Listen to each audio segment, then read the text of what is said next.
Hello বন্ধুরা, আজকে আমি নতুন একটা রেসিপি রান্না করলাম। এখানে হলো কাঁঠাল চিংড়ির কোপ্তা কারি। তো আমি ভালো করে কাঁঠাল আর আলু সেদ্ধ করে নিয়েছিলাম।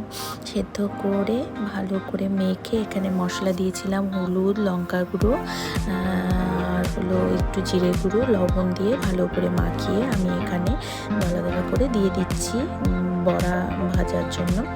তো এই যে দেখো ভাজা হয়ে গেছে। আমি চিংড়িও আগে ভেজে নিয়েছিলাম। তো চিংড়িটা ভেজে উঠিয়ে নিয়েছি। এখন আমি বড়াগুলো ভেজে উঠিয়ে নিচ্ছি। তারপর ভেতরে দেখছিলাম ভালো করে বড়াটা ভাজা হয়েছে নাকি, ভেতরটাও সুন্দর ভাজা হয়েছে।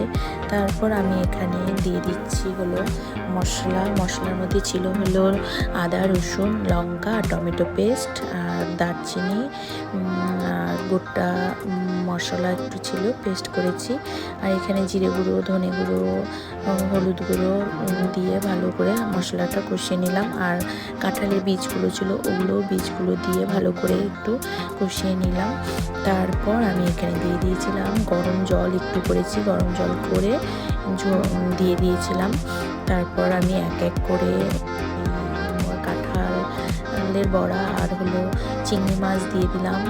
তারপর একটু ফ্রেশ ক্রিম দিয়ে দিলাম। ফ্রেশ ক্রিম দিয়ে ভালো করে নেড়ে চেড়ে তারপর আমি নামিয়ে নিলাম। দেখো ফাইনাল লুকটা।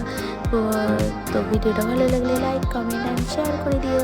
তো আজকের জন্য টাটা, দেখা হচ্ছে নেক্সট একটা ভিডিওতে।